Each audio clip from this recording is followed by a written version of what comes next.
আসসালামু আলাইকুম রহমতুল্লাহি ওবরকাতুহু।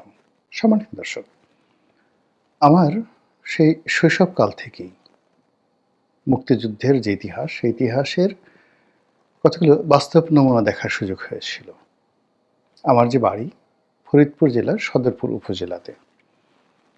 এই অঞ্চলটি আওয়ামী লীগ অধ্যুষিত এবং এখান থেকে আ যাকে বলা হয় মুক্তিযুদ্ধের যে রণদামামা, এটা যেভাবে শুরু হয়েছিল আমার শৈশবের স্মৃতিতে এখনো জ্বলজ্বল করছে। যেমন ১৯৭১ সনের সেই এপ্রিল মাসের দিকে আমাদের সদরপুর মাঠে মুক্তিযোদ্ধাদের ট্রেনিং হতো। তো আমরা যারা পুচকে ছেলে ছিলাম, মেয়েরা ছিলাম, আমরা দল বেঁধে সেখানে দাঁড়িয়ে থাকতাম এবং আমাদের ভীষণ রকম মজা লাগতো। সেই কাঠের রাইফেল নিয়ে তারা ট্রেনিং দিচ্ছে সদরপুর মাঠে। তারপর একজন কমান্ডার তিনি সেই লেফট রাইট এগুলো খুব দ্রুত বলতে গিয়ে অ্যাপার্ট, অপার্ট, অপার্ট, অপার্ট এ ধরনের কথাবার্তা বলছে। মানে এগুলো দেখে আমাদের যে কি মজা লাগতো! ভীষণ রকম যাকে বলা হয় আ উম একটা ওই গড়াগড়ি মানে শিশুরা যে এইভাবে একজন কমান্ডার লেফট রাইট বলছে, অপার্ট, অপার্ট বলছে। আর এই দৃশ্য দেখার জন্য গ্রামের ছেলে, বুড়ো তারপরে বিশেষ করে মানে মহিলারা, অবগুণ্ঠনধারী মহিলারা তারা আসতেন। তো যখন কমান্ডারের নির্দেশ মতো সেই গ্রামের যারা মুক্তিযোদ্ধার ট্রেনিং নিচ্ছেন, কেউ হয়তো লুঙ্গি পরা, কেউ হয়তো প্যান্ট পরা খুব অল্প, পাজামা পরা অল্প, লুঙ্গি পরাই বেশি, কাছা দিয়ে লুঙ্গি পরছে। তো তারা কমান্ডের সাথে লেফট রাইট করতে পারছে না। কারোর ডান পা আগে উঠে যাচ্ছে, কারো বাম পা আগে উঠে যাচ্ছে। এই দৃশ্য দেখে মানে ওটা মানে আমরা সবাই হেসে গড়াগড়ি দিতাম। আর যখন কমান্ডার সেই যারা ট্রেনিংরত জওয়ান ছিলেন তাদেরকে যখন বকা দিতেন, সেটাও আমাদের খুব ভালো লাগতো। কাউকে শাস্তি দেওয়ার জন্য বলতেন, "যাও তুমি মাঠে দৌড়ে আসো।" কাউকে ১০ টা বুক ডাউন দেওয়া হতো এবং সেই বুক ডাউন দেওয়ার সময় তারা বেশিরভাগই অনেক কিশোরও সেখানে যাকে বলা হয় ট্রেনিং নিতেন। তো এই দৃশ্যগুলো এমনভাবে মানুষ পটে মানে যাকে বলা হয় গেঁথে আছে। ফলে মুক্তিযুদ্ধের নাম শুনলেই কেমন যেন হৃদয়টা উদাসীন হয়ে যায়। দ্বিতীয়ত যে মুক্তিযুদ্ধের সময় আমাদের ওখানে মাঝেমধ্যেই এই বিভিন্ন প্লেন আসতো। তো কখনো বোমা-টোমা ফেলা হয়নি সদরপুরে, ওই এলাকাতে বোমা পড়েনি। কিন্তু এরকম কোনো যুদ্ধ বিমান আমরা দেখলেই দল বেঁধে মানুষ ঘর থেকে বের হয়ে কেন জানি ফসলের ক্ষেতে, ছেলে-বুড়ো সবাই ফসলের ক্ষেতে পাট খেতে পালাতো। এটা আমার খুব ভালো লাগতো। আমাদের যারা শিশু মানে হঠাৎ করে আকাশে একটা প্লেন আসছে, মা-বোনেরা যারা আছেন তারা রান্না কাজে ব্যস্ত। বুড়া মানুষ যারা আছে তারা লাঠি নিয়ে ঠক করে হয়তো কোনো একটা কাজ করছে। সব সে প্লেন দেখার সঙ্গে একসাথে দল বেঁধে কোনো একটা পাট খেতে গিয়ে বেশ কিছুক্ষণ লুকিয়ে থাকলো।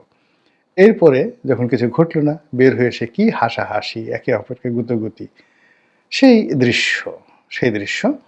আর আমাদের ওই এলাকাতে কখনো মিলিটারি যায়নি, যুদ্ধ হয়নি। কিন্তু এই যুদ্ধের এই প্রস্তুতিগুলোই আমাদের স্মৃতি।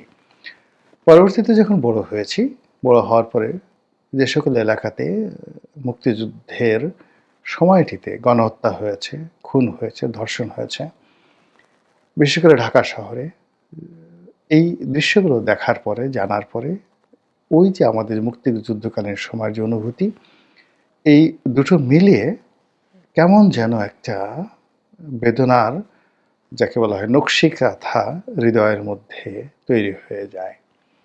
ডিসেম্বর মাস আসলে এক ধরনের অনুভূতি কাজ করে। মার্চ মাসে এক ধরনের অনুভূতি কাজ করে।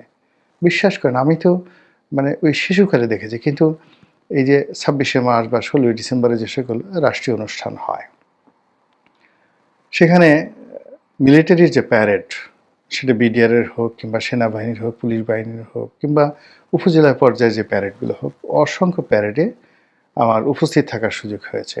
আমি নিজেও জানি না যে এই প্যারেড দেখে আমার কেন কান্না পায়। আগেও পেত এখনো পায়। এরপর যখন সমবেত কণ্ঠে সেই আমার সোনার বাংলা আমি তোমায় ভালোবাসি, এই গানগুলো হয় বিশেষ করে ডিসেম্বর মাসে হয়। তখন কেন আমার বুক ধড়ফড় করে। আমি এটা বুঝতে পারি না। আমার মতো আর কয়জনের করে তাও আমি জানি না।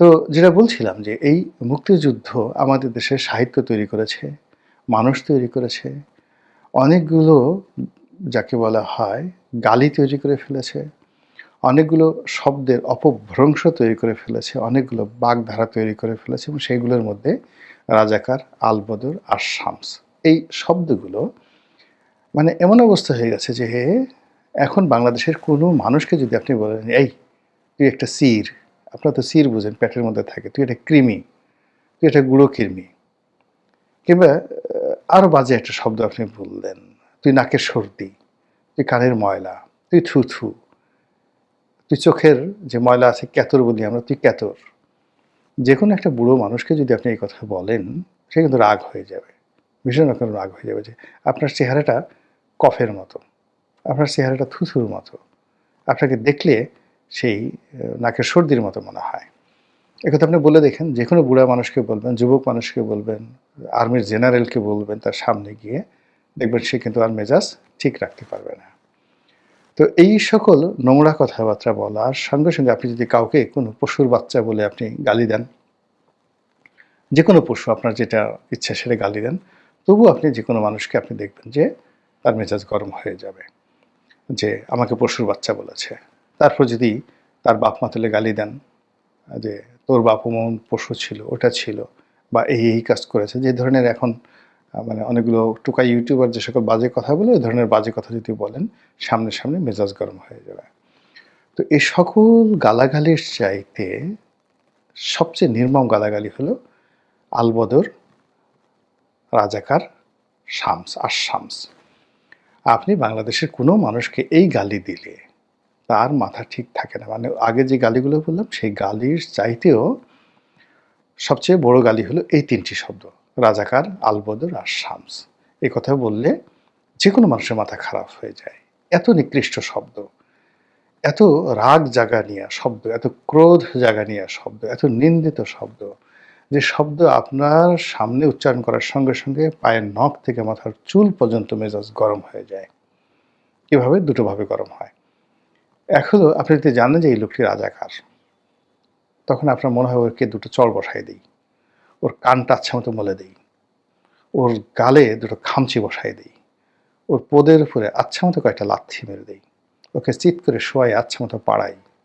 আপনার মনে হবে এটা, যদি আপনার রক্ত খারাপ না হয়। অর্থাৎ আপনি যদি স্বাধীনতা বিরোধী শক্তির দ্বারা উৎপাদিত বা পাকিস্তানি যেটা আমরা বলা হয় পাকিস্তানি বীর্যে উৎপাদিত কোনো প্রাণী না হন, কেবলই এদেশের একজন মানুষ, আপনি মুক্তিযোদ্ধা নন, মুক্তিযোদ্ধার বংশ নাতিপুতিও নন, কেবলই এদেশে একজন মানুষ, কিন্তু আপনার রক্তের মধ্যে ইয়াহিয়া খান, টেক্কা খানের বীজ নেই, তারপরে জুলফিকার আলী ভুট্টোর প্রভাব নেই আপনার রক্তের মধ্যে জেনেটিক্যালি, স্বাধীনতা বিরোধী কোনো চক্রের সঙ্গে আপনার কোনো রক্তের সম্পর্ক নেই, এরকম একটি বিশুদ্ধ রক্ত থাকার সঙ্গে সঙ্গে আপনার কাছে ওই শব্দগুলো শুনলে খারাপ লাগবে। আর ওই ধরনের কোনো লোককে যদি আপনি দেখেন তাহলে আপনার ভীষণ রকম ঘৃণা হবে এবং আপনার সামর্থ্য থাকলে আপনার মনে হবে যে আমি এই লোকটাকে কোনো দয়া দেখাবো না, দাক্ষিণ্য দেখাবো না, তার গলার উপরে একটা পাড়া দেবো যেন ক্যাত করে একটা শব্দ হয়ে ওঠে, এরকম আর কি মনে হবে। বা ওর গালের উপরে কষে ডানের ২ গাল থাপ্পড়, বামে কয়েকটা থাপ্পড় ইচ্ছে মতো দিলে আপনার মনে একটা শান্তি চলে আসবে, যদি আপনার রক্ত ঠিক থাকে। এইগুলো এক। তো যাই হোক, এই যে নিন্দিত যে ৩টি শব্দ, এই শব্দটি বাংলাদেশে যে কোনো গালির চাইতে একটা বাজে গালি হয়ে গেছে। কিন্তু অবাক করার বিষয় হলো যে এই গালিগুলো কিন্তু বিশ্ববিদ্যালয়, শিক্ষাঙ্গনে সেই ১৯৭১ থেকে আজ অবধি চলছে। কিন্তু গত ১৪ মাসে এই ৩টি গালির যে রসায়ন তৈরি হয়েছে এই জুলাই আগস্ট বিপ্লবের পরে, তাতে মনে হচ্ছে অতীতের যে ঘৃণা এটা কয়েকশো গুণ বেড়ে গেছে। মানে যারা মানে যে সমস্ত লোক, যেমন দেখলাম এক সাংবাদিক, সে এই মানে রাজাকার শব্দ বলার সঙ্গে সঙ্গেই তার মাথা খারাপ হয়ে যায়। প্রবীণ সাংবাদিক আজিজ সাহেব, তিনি আঙ্গুল দিয়ে কি একটা করতে চাচ্ছিলেন সেই পিনাকির মতো করে। তো এটা মানে তিনি এই তার মতো মানুষ এই সময়টিতে এসে নিজেকে নিয়ন্ত্রণ করতে পারছেন না। অথচ এই মানুষগুলো কিন্তু স্বাধীনতার পর থেকে এখন পর্যন্ত মানে তাদের যে ক্রোধ, ক্ষোভ এই জিনিসগুলো তারা নিয়ন্ত্রণ করেছেন। দূর থেকে রাজাকারদের দেখেছেন, আলবদর দেখেছেন, আসাম দেখেছেন, এমনকি তাদের গাড়িতে পতাকা দেখেছেন। কিন্তু এইভাবে প্রতিক্রিয়া কখনো দেখাননি গত ১৪ মাসে তারা যেভাবে দেখাচ্ছেন। একজন ফজলুর রহমান, এখন সবাই তাকে ফজু পাগলা বলে। আসলেই ভদ্রলোক পাগল হয়ে গেছেন। মানে এই শব্দ রাজাকার, আলবদর আর শামস, এই ৩টি শব্দ ৩টি হাতুড়ি হয়ে তার এই মনোমস্তিষ্কে প্রতি মুহূর্তে তাকে যেভাবে গজাল বসাচ্ছে মাথার মধ্যে, হৃদয়ের মধ্যে, তাকে স্মৃতিকাতর করে ফেলছে।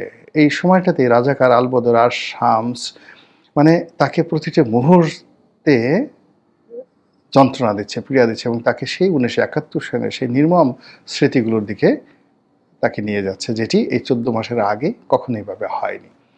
ফলে সেই সাংবাদিক আব্দুল আজিজের মতো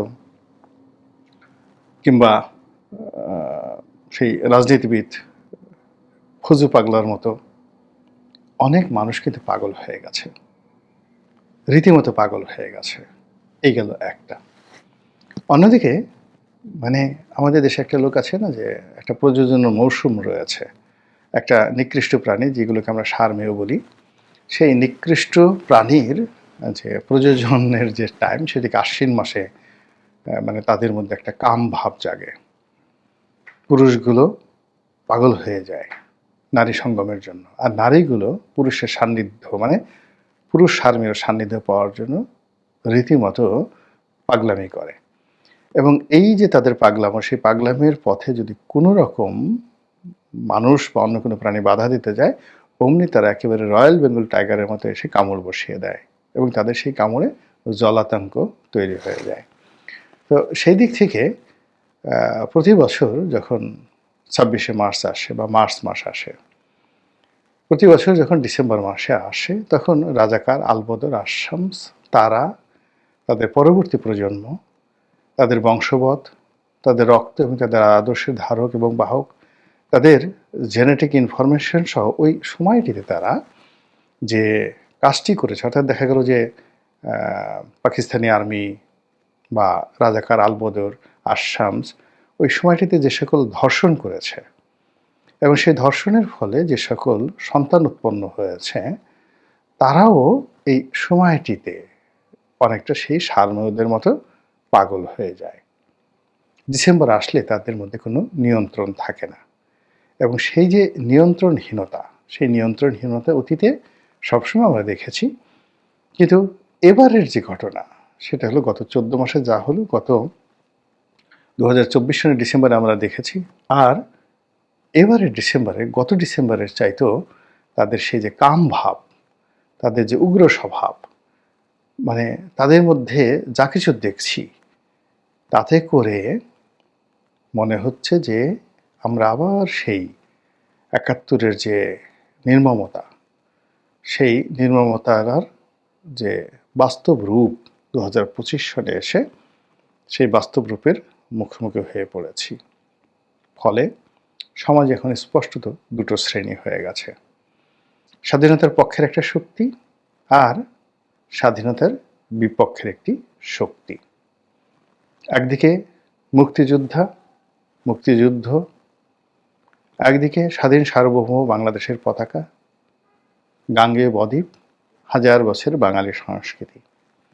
অন্যদিকে জিন্দাবাদ পাকিস্তান, জিন্দাবাদ ইয়াহিয়া খান, জিন্দাবাদ, তারপর পাকিস্তান সেনাবাহিনী জিন্দাবাদ, পাকিস্তানি আদমি জিন্দাবাদ, পাকিস্তানি লাড়কি জিন্দাবাদ, পাকিস্তানি আরও অনেক কিছু জিন্দাবাদ। এই একটা শ্রেণী হয়ে গেছে। আর এই শ্রেণীর মধ্যে সেই ৭১-এর মতো করে আরেকটি সংঘর্ষ অনিবার্য হয়ে পড়েছে।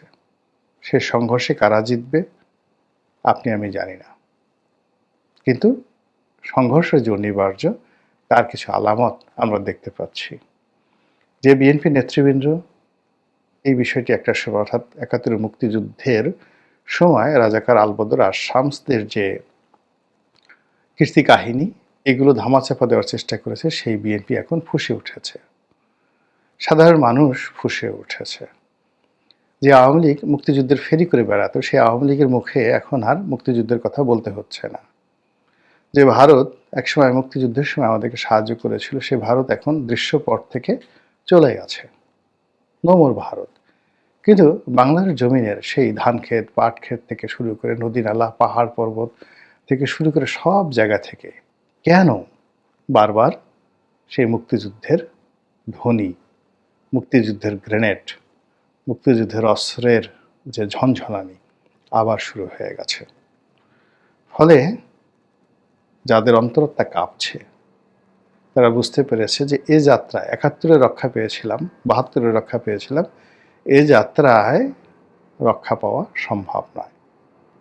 ফলে যুদ্ধটা কতটা অনিবার্য হয়ে পড়েছে হয়তো খুব অল্প সময় আমরা সেটা দেখতে পারব। মহান আল্লাহ আমাদের সবাইকে হেদায়েত দান করুন এবং হেফাজত করুন। আসসালামু আলাইকুম ওয়া রাহমাতুল্লাহি ওয়া বারাকাতুহু।